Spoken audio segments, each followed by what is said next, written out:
Ողջույն հարգելի հետևորդներ, այսօր տաղավարում զրուցել եմ Ապրի Արմենիա հետազոտական կենտրոնի գիտաշխատող Սերգեյ Մելքոյանի հետ։ Ողջունում եմ Սերգեյ, շնորհակալություն մեր հրավերը ընդունելու համար։ Բարև ձեզ, շնորհակալություն հավերի համար։ Սերգեյ, այսօր ձեզ հետ խոսելու ենք տարածաշրջանային իրավիճակի մասին, Իրան, Միացյալ Նահանգներ, Իսրայելի գործոնը, ինչու՞ չէ շատ կարևոր է։ Սկսենք թերևս Իրան-Միացյալ Նահանգներ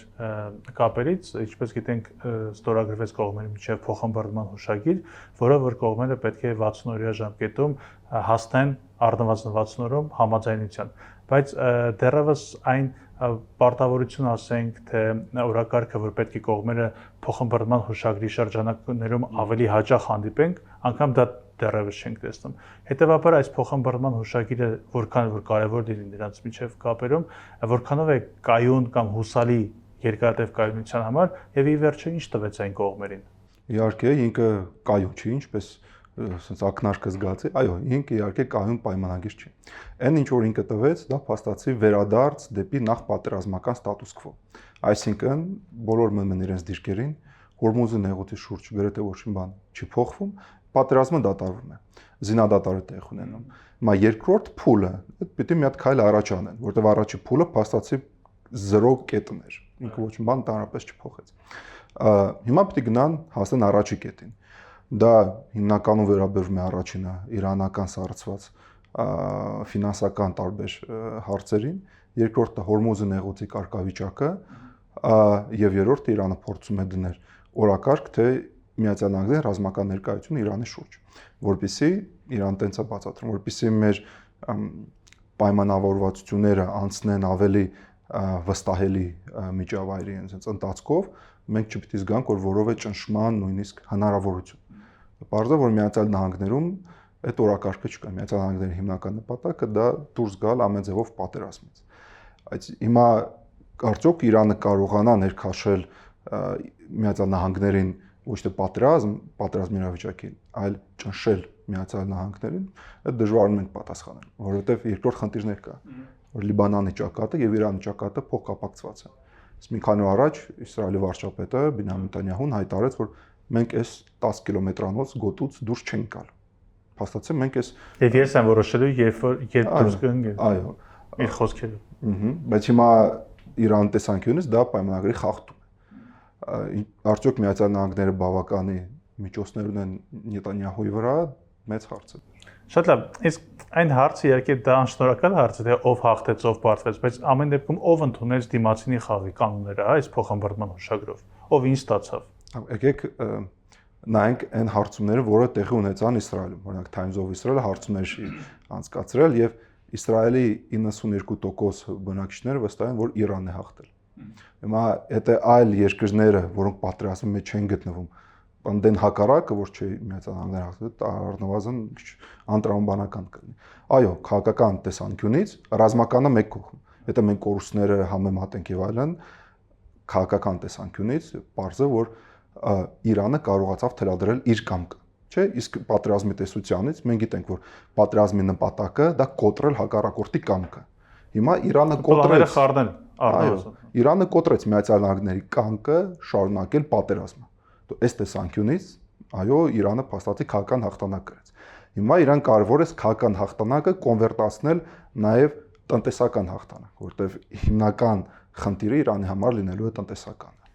Բայց մյուս կողմից, երբ որ Իրանը տարիներ շարունակ նշում են, որ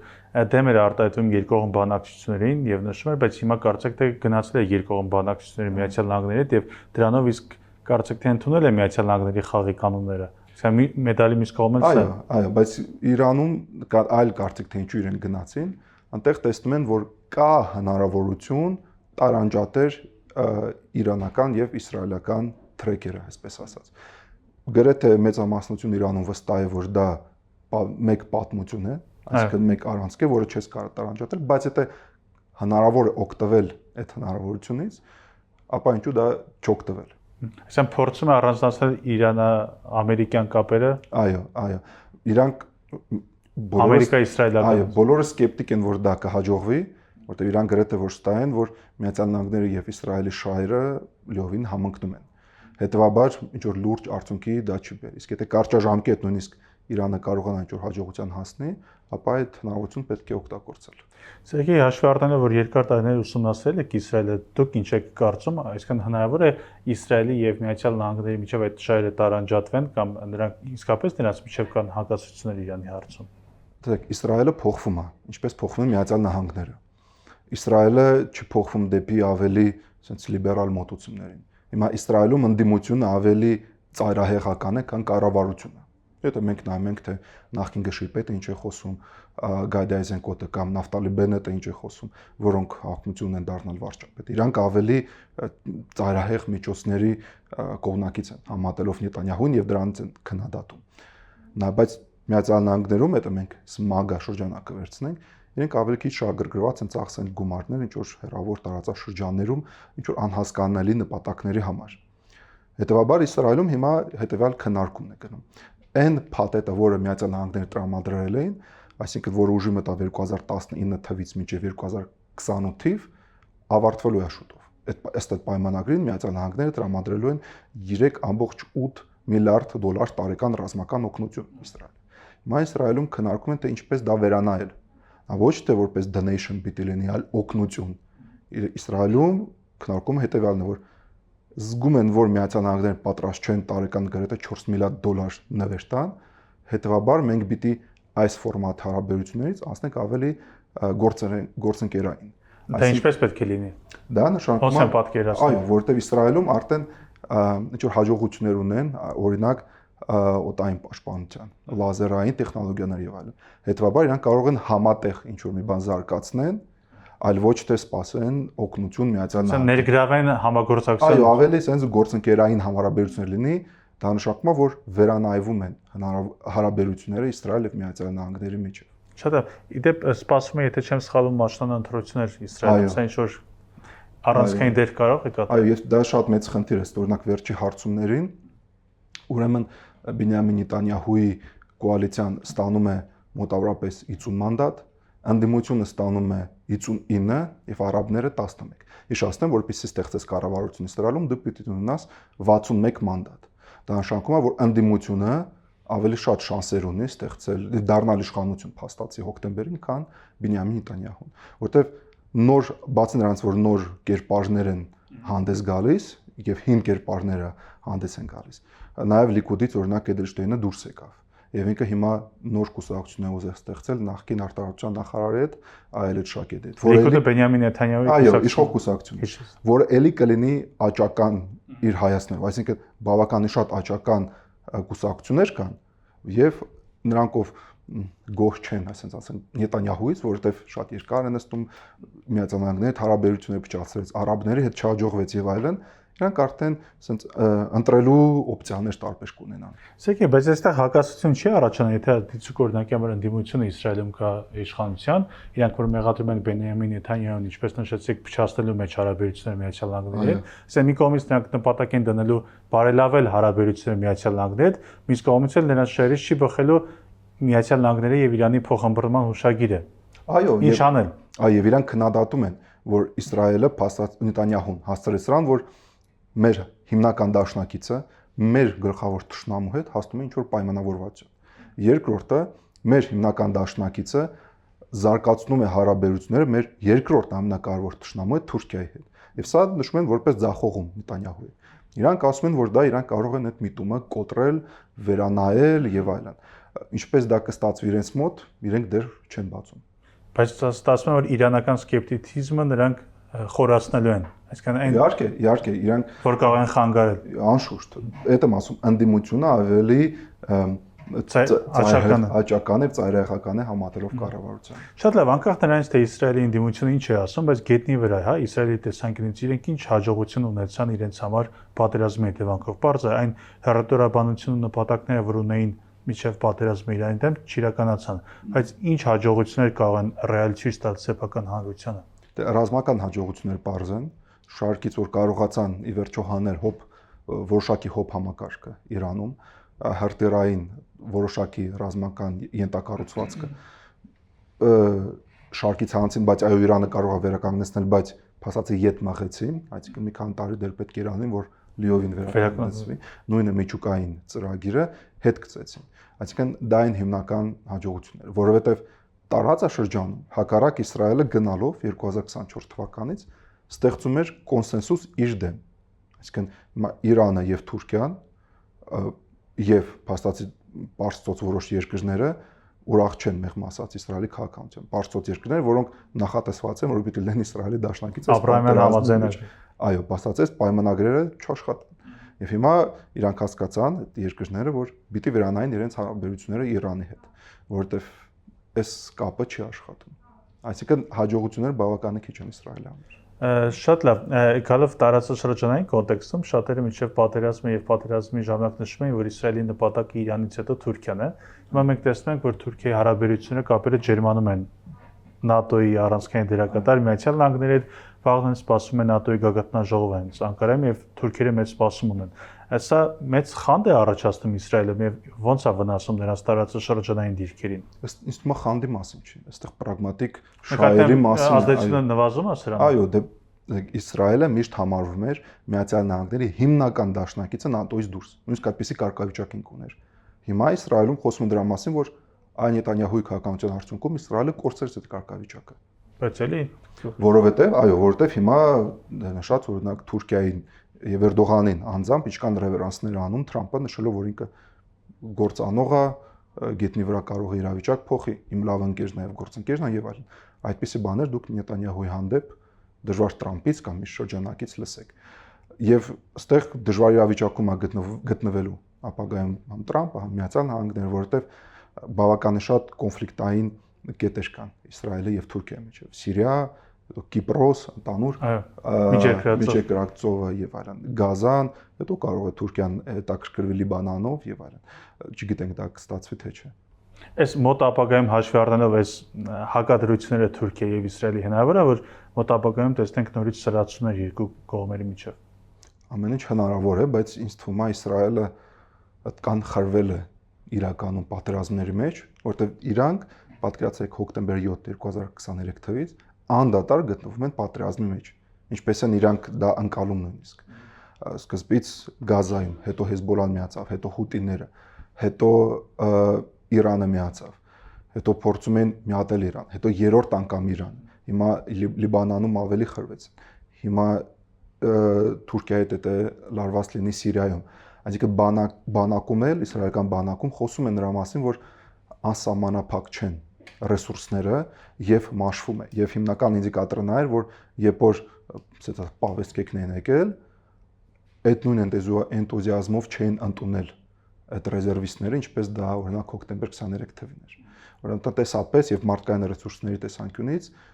մաշվում է։ Եվ նպատակները երևի արդեն անորոշ է դառնում ավելի։ Դե նպատակների մի մասը Գազայում հասան, որտեվ այո, չկարողացան Համասը ոչնչացնել, բայց Համասը այսօր հայտարարեց, որ իշխանությունը փոխանցելու է տրանզիտային ուժերին, բայց այնտեղ էլ Համասի անդամներ կան, բայց հիմնական նպատակը իդ բերել գերիներին Գազայից այդ նպատակին հասավ։ Մնացած նպատակներին Իսրայելը չկարողացավ հասնել։ Շատ լավ, նախորդ շաբաթ մեծ աղմուկ հանեց Հայոց ցեղասպանության ճանաչումը Իսրայելի կառավարության կողմից, որը դեռ պետք է խորհրդարանով հաստատվի։ Մենք ձեզ այդ հարցը նույնպես քննարկել ենք ժամանակին, նշելով, որ այդ հարցը շատ կարևոր է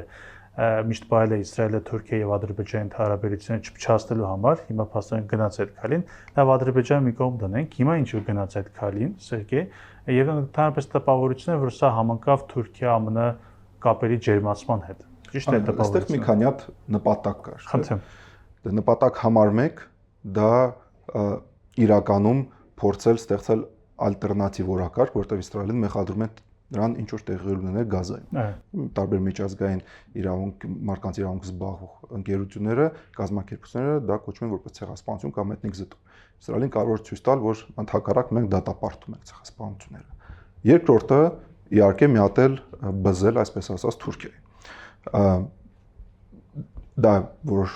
մի քանի անգամ դա փորձում են անեն, հետաձգում են, վերջո կարևոր է նշել, որ նույնիսկ այս որոշումը դել Քնեսետով չի անցել։ Այո, մենք պիտի սպասենք,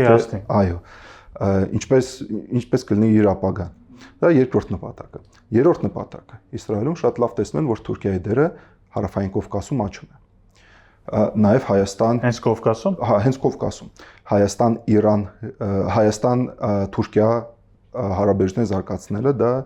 զարգացումը դա դրվագներից մեկն է։ Հետևաբար, այո, ցույց տալ, որ մենք դեռ այս հարցը չենք մոռացել եւ փորձել Թուրքիային զսպել Հայաստանի հետ հարաբերությունները լավացման։ Ինչու՞։ Հարցն է, որտեղ Իսրայելում շատ լավ հասկանում են, որ